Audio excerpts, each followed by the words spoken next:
Last class में हम लोगों ने क्या पढ़ा था? लास्ट क्लास में हमने बताया था आपको कि आखिर कोई सेल और बैटरी है तो उसके अंदर किस तरीके की वर्किंग होती है जिससे कि हम लोग इलेक्ट्रिसिटी क्रिएट कर सकते हैं, इलेक्ट्रिसिटी उससे हम लोग इलेक्ट्रिसिटी कैसे लेते हैं। लेकिन अगर हम लोग और अंदर जाएं और उसको माइक्रो लेवल पे और एनालिसिस करें और उसको मैथमेटिक्स से जोड़कर, क्योंकि अगर किसी भी कॉन्सेप्ट को, चाहे वो फिजिक्स हो चाहे केमिस्ट्री हो, अगर उसे मैथमेटिक्स से जोड़ देते हो तो उसका एप्लीकेशन और आसान हो जाता है। उसमें फिर इफ एंड बट्स लगने लगेगा ना कि ऐसा कर देंगे तो ऐसे हो जाएगा, ऐसा कर देंगे तो ऐसे हो जाएगा। तो कई लोगों को लगता है कि मैथमेटिक्स का क्या यूज है, तो मैथमेटिक्स का बहुत ज़्यादा यूज है। अगर आप साइंस से रिलेटेड रहते हैं तो बिना मैथमेटिक्स से कुछ नहीं हो सकता। तो जो भी हम लोगों ने डेनियल सेल या गैल्वनिक सेल की इक्वेशन पढ़ी थी, उस इक्वेशंस को मैथमेटिक्स से जोड़ा किसने? नर्स्ट ने, और उन्होंने अपनी नर्स्ट इक्वेशन दी।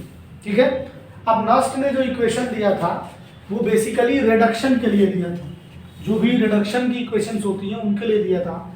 जैसे मान लीजिए कि Mn+ एक्वस है कोई मेटल, और वो क्या करता है कि n इलेक्ट्रॉन गेन करके क्या बना ले रहा है? m सॉलिड बना ले रहा है। क्या बना ले रहा है? m सॉलिड बना ले रहा है। तो आप ये देखोगे कि यहाँ पर +n से हम किस में जा रहे हैं? 0 में जा रहे हैं। +n से किस में जा रहे हैं? 0 में जा रहे हैं। तो ये क्या हो रहा है? रिडक्शन हो रहा है। अब इस इक्वेशन के लिए हमें कंसंट्रेशन क्या बोलते हैं? कंसंट्रेशन क्वेसेंट लिखना आना चाहिए, दैट इज QC। और QC वैसे ही लिखा जाता है जैसे KC लिखा जाता था। तो लिखा जाएगा concentration of MS divide by concentration of Mn+ aqueous. लेकिन जब हम इक्विलिब्रियम पढ़ रहे थे तो वहाँ हमने बताया था कि जो सॉलिड या लिक्विड में होते हैं उनके कंसंट्रेशन को क्या ले लेते हैं? 1 ले लेते हैं। क्या ले लेते हैं? 1 ले लेते हैं। तो जो QC आ जाएगा वो आ जाएगा 1 concentration of Mn+ aqueous. Is that clear? अब नस्ट ने जो इक्वेशन दिया था वो क्या था? वो था E shell is equal to E0 shell, E shell is equal to E0 shell। अब अभी हम लोग इसी इक्वेशन के लिख रहे हैं तो हम लोग इसे लिखेंगे Mn+m Mn+m E0 Mn+m minus का RT upon NF ln QC। क्या हो जाएगा? ln QC। जहाँ पर F क्या है? F है आपका फैराडे कांस्टेंट। सॉरी, F क्या है? फैराडे कांस्टेंट, जिनकी वैल्यू होती है 96500 कूलॉम पर मोल। जो R की वैल्यू होती है, R जो है वो क्या है? यूनिवर्सल गैस कांस्टेंट है। ठीक है, जो आपका T है वो क्या है? बेसिकली टेम्परेचर है। जो आपका E0 है वो क्या है? वो आपका स्टैंडर्ड इलेक्ट्रोड पोटेंशियल है। क्या है? Standard electrode potential. जो आपका स्टैंडर्ड इलेक्ट्रोड पोटेंशियल होता है वो क्या होता है कि एट 25 डिग्री सेल्सियस, और जो भी कंसंट्रेशन यूज कर रहे हो वो कंसंट्रेशन क्या हो जाए? 1m हो जाए। तो उस समय जो E निकालेंगे तो वो E0 हो जाएगा, that is E0 cell equal to E0 cathode minus E0 anode हो जाएगा। E0 cathode minus E0 anode. क्योंकि बोर्ड में हमें और कुछ नहीं करना, बोर्ड पे तो हमें केवल स्टैंडर्ड नोटेशन बदल देना। कंडीशन जब हम लोग कुछ कर रहे होंगे तो फिर ये सब कंडीशन लगानी पड़ेगी। जो भी इक्वेशंस होंगे उनके कंसंट्रेशन को 1 लेना पड़ेगा, टेम्परेचर को 25 डिग्री सेल्सियस लेना पड़ेगा। तो उस समय जो ई सेल निकालेंगे वो क्या कहलाएगा? E0 सेल कहलाएगा। क्या कहलाएगा? E0 सेल कहलाएगा। Is that clear? अब ये तो एक प्रोटोटाइप है, सिर्फ एक रिडक्शन की इक्वेशंस के ऊपर बनाया गया है। लेकिन जब एक सेल की बात करोगे तो उस सेल के अंदर एक रेडॉक्स रिएक्शन है। वो क्या होगी? एक रेडॉक्स रिएक्शन होगी। तो इस पूरे कॉन्सेप्ट को हम लोगों को रेडॉक्स के लिए अप्लाई करना आना चाहिए। रेडॉक्स के लिए अप्लाई करना आना चाहिए। पूरा का पूरा डेरिवेशन होता है, लेकिन डेरिवेशन करेंगे नहीं हम लोग। डेरिवेशन मतलब इक्वेशन की डेरिवेशन नहीं है। जो केमिकल इक्वेशन है उसको पूरा हम लोग फिर से बना के कर सकते हैं, लेकिन उतना टाइम नहीं लगाएंगे। हमने मान लीजिए इन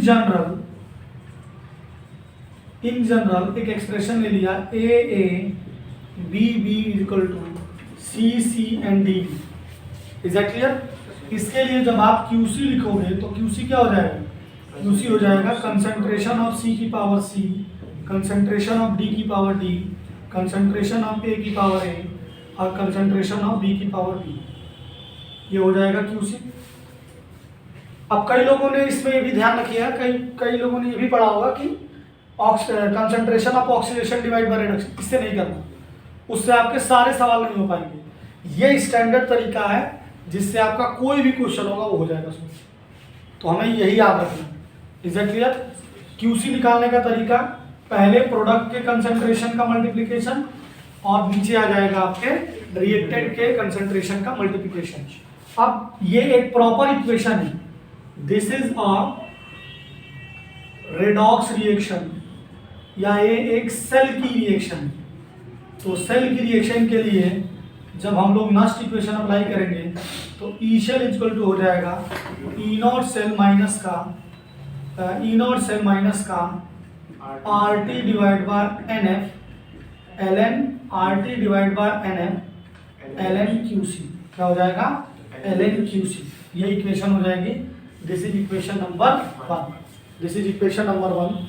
और आपको पता होना चाहिए कि ln x होता है वो log x है बेस e। ln x जो होता है वो क्या होता है? log x है बेस e। और अगर हम सिंपल log लेंगे तो वो होगा आपका log x base 10, log x base 10। और ln x इक्वल टू होता है 2.303 log x। ln x equal to होता है 2.303 log x। अब कोई भी क्वेश्चन हमारे पास आएगा तो हम लोग ln पे सॉल्व नहीं करते हैं, हम लोग किस पे सॉल्व करते हैं? लॉग पे, क्योंकि हमें टेबल जो मिलती है वो 10 बेस पे मिलती है, ई बेस पे नहीं मिलती है जो सिलेबस में हमारे है। तो हमें इस ln को कन्वर्ट करना पड़ेगा किसमें? लॉग में। पहले इतना नोट करिए।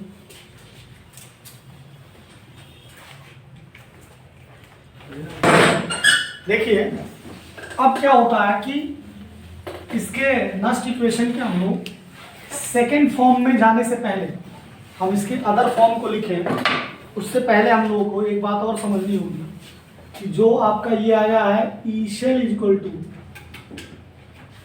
अब इसको थोड़ा सा मैं रीअरेंज कर दे रहा हूँ, इसको लिख दे रहा हूँ माइनस का R T divide by N F plus E naught cell plus E naught cell. और अगर हम इसे कंपेयर कर देते हैं किससे? y equal to M X, इसमें ये भी तो आएगा ln QC छूट गया, ln QC plus E naught cell. इसे हम लोग अगर कंपेयर करते हैं y equal to M x plus c से लीनियर इक्वेशन, तो y की जगह ई सेल आ जाएगा, x की जगह ln QC आ जाएगा और c की जगह ई नॉट शेल आ जाएगा। और यहाँ से देखो कि m माइनस का है तो स्लोप जो है वो डाउन में जाएगी, जो लाइन होगी वो डाउन स्लोप में जाएगी। तो इक्वेशन क्या हो जाएगा? ग्राफ जो बनेगा वो बनेगा E cell equal to y axis पे ई सेल आ गया, एक्स एक्सेस पे ln QC आ जाएगा, माइनस का है तो स्लोप डाउन चला जाएगा, और वाई एक्सेस पे इंटरसेप्ट क्या हो जाएगा? ई नॉट शेल हो जाएगा। और इसका जो स्लोप हो जाएगा वो क्या हो जाएगा? माइनस का R T divide by N F, minus का R T divide by N F. Is that clear? तो ये ग्राफ पूछा जाता है, या ग्राफ दे देगा तो आपको स्लोप पूछेगा, ग्राफ अगर दे देगा तो फिर आपसे क्या पूछेगा? स्लोप पूछेगा। अब जो इक्वेशन 1 आपको दिख रही है, इस इक्वेशन को हम लोग ln से किस में कन्वर्ट कर दें? लॉग में कन्वर्ट कर दें। किस में कन्वर्ट कर दें? लॉग में। तो फ्रॉम इक्वेशन 1 जो ई शेल हो जाएगा वो हो जाएगा ई नॉट सेल माइनस का, और अभी अभी बताया ln QC की जगह हम क्या लिख दें?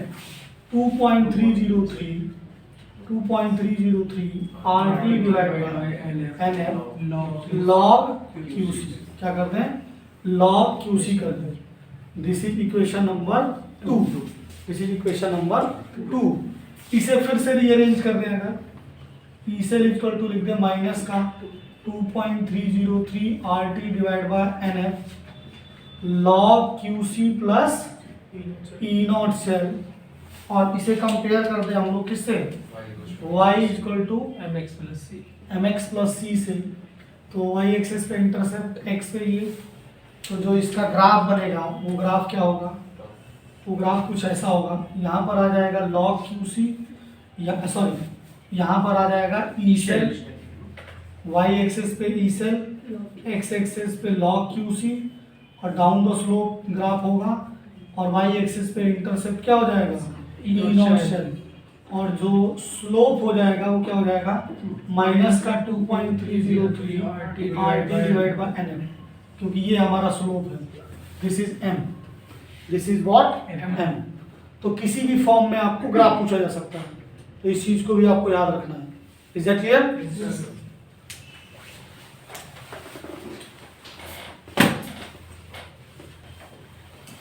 देखिए, अगर हम लोग जो है इक्वेशन 2 में भी अगर R, T और F की वैल्यू रख दें, फ्रॉम इक्वेशन 2, अगर हम लोग इक्वेशन 2 में R, T और F की वैल्यू रखने के बाद जब आप सॉल्व करोगे, then you will get 0.0591 divide by n log QC। Final result ये रहेगा, जिस फॉर्म में पूछा जाएगा उस फॉर्म में। जैसे जो लोग बोर्ड की तैयारी कर रहे हैं वो तो ये याद रखें, इसी से सवाल हो जाएंगे सारे के सारे। अब इसके ऊपर भी ग्राफ पूछा जा सकता है कि स्लोप में वो जो है इस चीज को मेंशन कर सकते हैं, तो वो कुछ अलग नहीं है, वो यही है। इनकी वैल्यूज को रखोगे तो सारी वैल्यू अपने आप यही आएगी, सॉल्व करने के बाद। तो आप ये कह सकते हो कि ई शेल और यहाँ पर log QC के बीच में ग्राफ जो आएगा वो कुछ इस तरीके से होगा, that is E naught cell, और इसका स्लोप जो हो जाएगा वो क्या हो जाएगा, माइनस का 0.0591 डिवाइड बाय n। इसको बताने के बाद इसे बताने की जरूरत नहीं है, लेकिन मैं जानबूझ के बता रहा हूँ कि आप इस चीज़ को भी याद रखें। इस फॉर्म में भी जो है पूछा जा सकता है, वो किसी भी फॉर्म में सवाल को पूछ सकते हैं। ये तो हो गया आपका नस्ट इक्वेशन।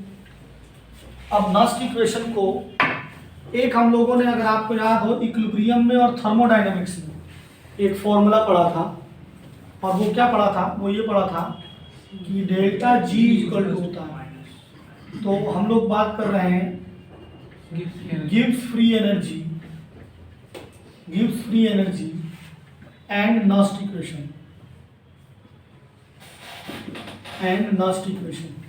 अगर गिव्स फ्री एनर्जी और नस्ट इक्वेशन को मिला देंगे तो क्या होगा। तो उसके लिए सबसे पहले आपको याद होना होगा, याद आना चाहिए थर्मोडायनेमिक्स से कि डेल्टा G अगर लेस देन 0 होगा तो रिएक्शन क्या होती है, रिएक्शन फिजिबल होती है, या ये कहो कि स्पॉन्टेनियस होती है। क्या होती है, स्पॉन्टेनियस होती है। और अगर delta G is greater than 0 है तो रिएक्शन क्या होती है, नॉन फिजिबल होती है, या ये कह सकते हो कि नॉन स्पॉन्टेनियस होती है। और अगर delta G is equal to 0 हो जाता है तो क्या होता है, इक्विलिब्रियम की बात हो रही है। किसकी बात हो रही है, इक्विलिब्रियम की बात हो रही है। Is that clear? यस।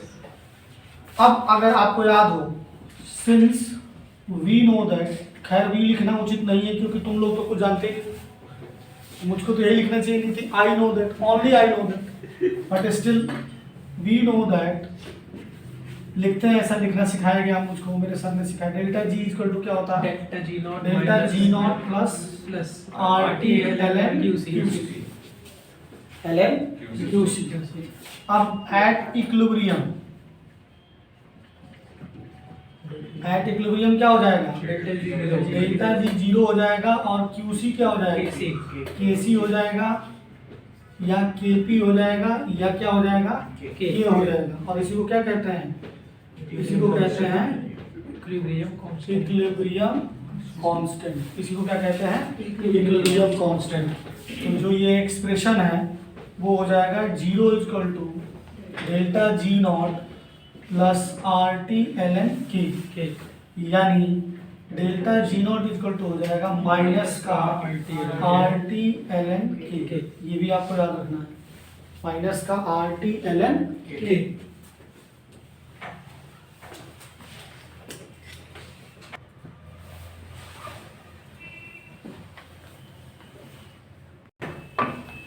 देखिए, लेकिन यहाँ पर भी जो ln आपको दिख रहा है, हम ln पे सवाल नहीं कर पाएंगे, तो हमको क्या करना पड़ेगा, इसे लॉग में कन्वर्ट करना पड़ेगा। तो क्या हो जाएगा, delta G0 equal to minus का 3.303 RT log K। तो जब आपको इक्विलिब्रियम कांस्टेंट निकालने के लिए पूछा जाएगा तो ये वाला एक्सप्रेशन हम लोग यूज करेंगे, ठीक है। इसके अलावा डेल्टा G का एक और फॉर्मूला आपको याद रखना होगा, that is delta G equal to minus का NF E सेल, माइनस का NF E cell. Is it clear? अगर हम लोग बात करें स्टैंडर्ड गिव्स फ्री एनर्जी,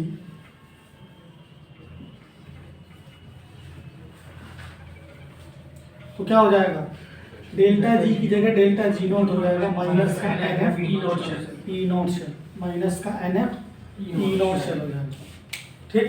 अब एक बात यहाँ ध्यान दो आप, अगर आप ध्यान दे पा रहे हो तो, कि अगर डेल्टा G को लेस देन 0 करना है, मतलब रिएक्शन को क्या करना है, स्पॉन्टेनियस करना है।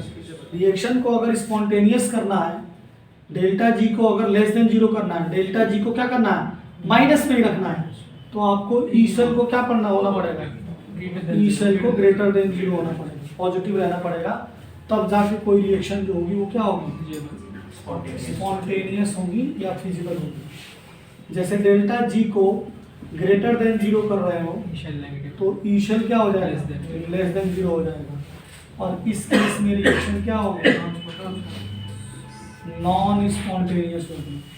और अगर डेल्टा G जो है आपका क्या हो रहा है, 0 हो रहा है, तो ई सेल की वैल्यू क्या हो जाएगी, 0 होगी। ई सेल की वैल्यू क्या होगी, 0 होगी, और ये इक्विलिब्रियम की कंडीशन है। बट परंतु लेकिन डेल्टा G 0 है, डेल्टा G0 0 नहीं है, ये याद रखना, डेल्टा G 0 है, डेल्टा G0 0 नहीं।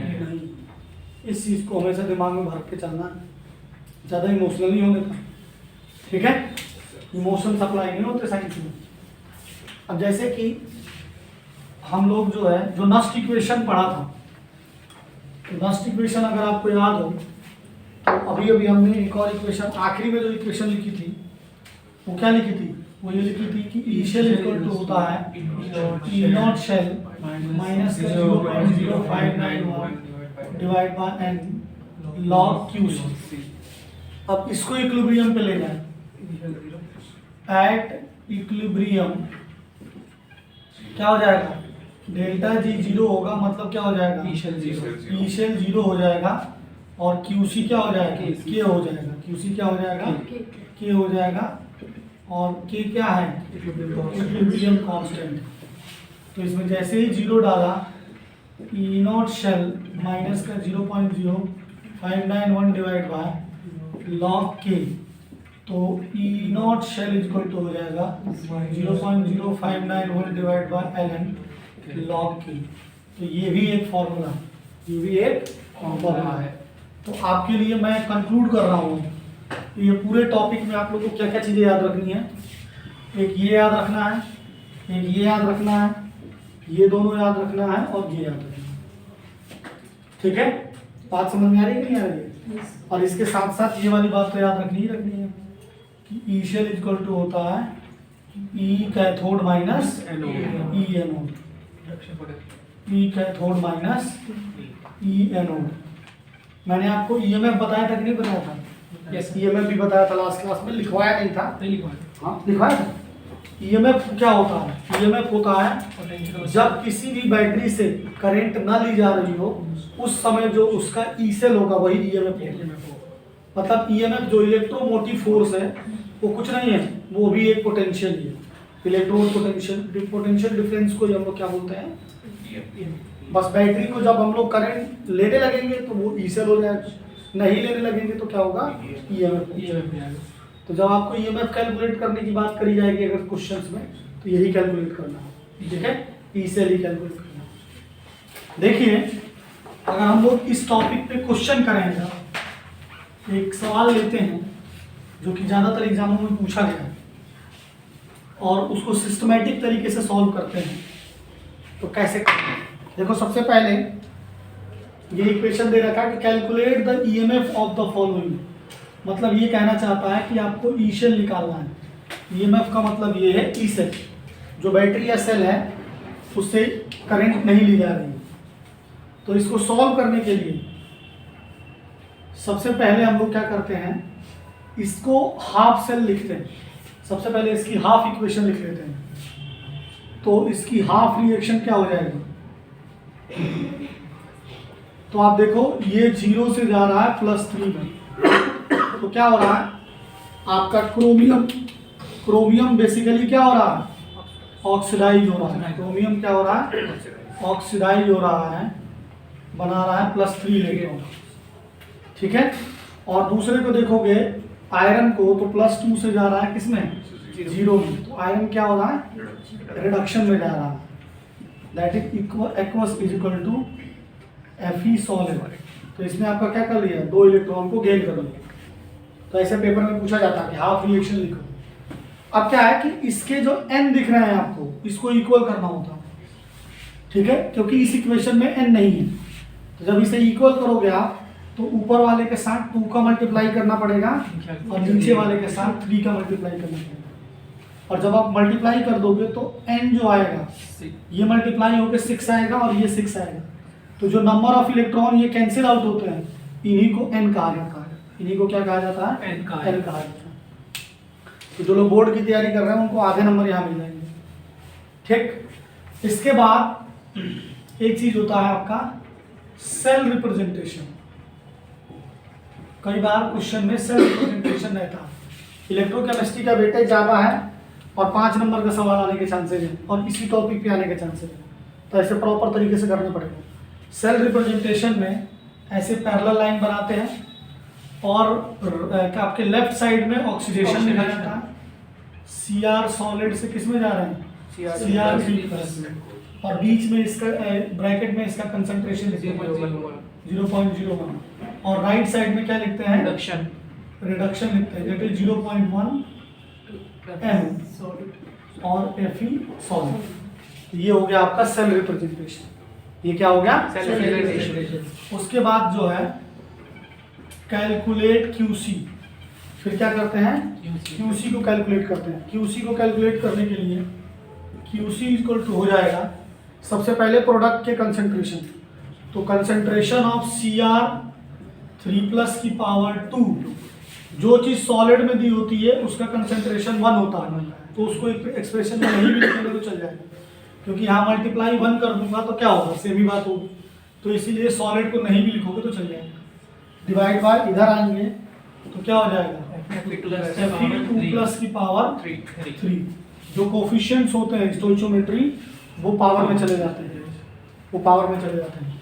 तो इसका कंसंट्रेशन जो है 0.01 है, 0.01 इंटू 0.01, इसका 0.1 इंटू 0.1।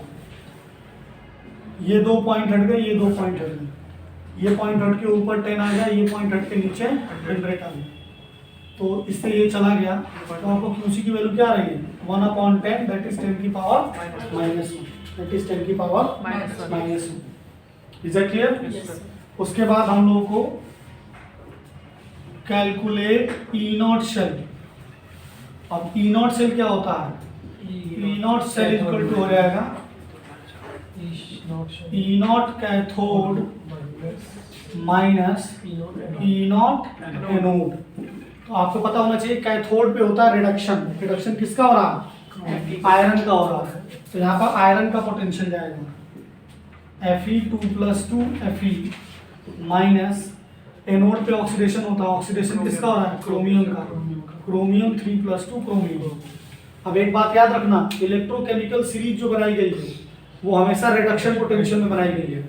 तो चाहे किसी का भी रिडक्शन और ऑक्सीडेशन हो रहा, इस एक्सप्रेशन में रिडक्शन ही होता है। अभी इस पे एक अलग चर्चा करनी है मुझे, E0 ई सेल वाली एक्सप्रेशन पे। इस पे बहुत सारे सवाल नीट में आए हुए हैं और जेई में। तो यहाँ देखो मैंने ध्यान से प्लस से 0 में गए, प्लस से ही 0 ले जाएंगे, तो दोनों का रिडक्शन पोटेंशियल ही लिखा गया है, क्योंकि गिवन में भी वही है। यहाँ आगे देखो, इसकी चर्चा मैं अलग से करूंगा, अभी बहुत डिटेल में चर्चा करूंगा। इसके 4 फॉर्म होते हैं, वो चारों फॉर्म के बारे में चर्चा करूंगा, अभी थोड़ा समय की कमी है। Fe2+ क्या है, माइनस का 0.44 माइनस का 0.74। वैसे ये बात मैंने तुम लोगों को बता दिया, तुम कौन सा घंटे का सोच रहे थे, तुम लोगों को भी समझ में नहीं आ रहा था तो मैंने तुमको मार्क कर याद दिला दिया ये बात। बताओ निखिल, सोच पा रहे तुम? चल 0.3 वोल्ट क्या आ जाएगा, 0.3 वोल्ट। अब इसके बाद हम लोग जो है प्रॉपर तरीके से नस्ट इक्वेशन को लिखेंगे। देखो कवर होगा जी sir. E0 cell equal to होता है, E सेल इक्वल टू होता है E0 सेल माइनस का 0.0591 divide by n log QC। आपको E0 सेल की वैल्यू पता चल गई 0.30। कैलकुलेशन आप लोग चेक कर लेना, बाद में मत कहना कि ये गलत है वो गलत है। डिवाइड बाय 6 और log QC की वैल्यू क्या है, 10 की पावर -1। ये माइनस आपका इधर आ जाएगा, तो 0.30 प्लस का 0.0591 डिवाइड बाय 6 और log 10 की वैल्यू क्या होती है, 1 होती है। log 10 क्या होता है, 1 होता है। 0.3 तो जो भी आंसर आएगा इसको डिवाइड करने के बाद whatever you will get that will be in the board। ये सीधे बोर्ड में जो है इसमें 3 नंबर का सवाल इस पे होगा और 2 नंबर का सवाल डेल्टा जी पे होगा, जो इसका सेकंड पार्ट है। ठीक है, इस पे भी बहुत सारा, ये एक सेक्शन है। इस चैप्टर को अगर 3 पार्ट में डिवाइड करें तो ये 1/3 जो है आज कंप्लीट हो गया है। कल इस पे हमें बहुत सारे न्यूमेरिकल्स करने हैं, कल की क्लास ज़्यादा इंपॉर्टेंट होने वाली है, क्योंकि इसमें हम लोग एडवांस के भी सवाल करेंगे। कि मैं बार बार ये एम्फेसाइज कर रहा हूँ QC। तो QC का क्या बेनिफिट है, जबकि बाकी जगहों पे सिंपल पढ़ा दिया जा रहा है कि ऑक्सीडेशन डिवाइड बाय रिडक्शन, लेकिन उसका इसका बेनिफिट है। और क्या बेनिफिट है, यहाँ पर अगर गैसियस आ जाता है, मान लीजिए यहाँ पर एक्वस दे रखा है, अगर गैसियस आ जाता है तो इसमें क्या चेंज आएगा, अगर इस पे क्या चेंज आएगा, डेल्टा जी पे कैसे सवाल होंगे, pH अगर दे रखा होगा तो कैसे सवाल करे जाएंगे, इसकी सब चर्चा करेंगे हम लोग नेक्स्ट क्लास में। तब तक के लिए गुड नाइट, शुभ रात्रि, जय हिंद।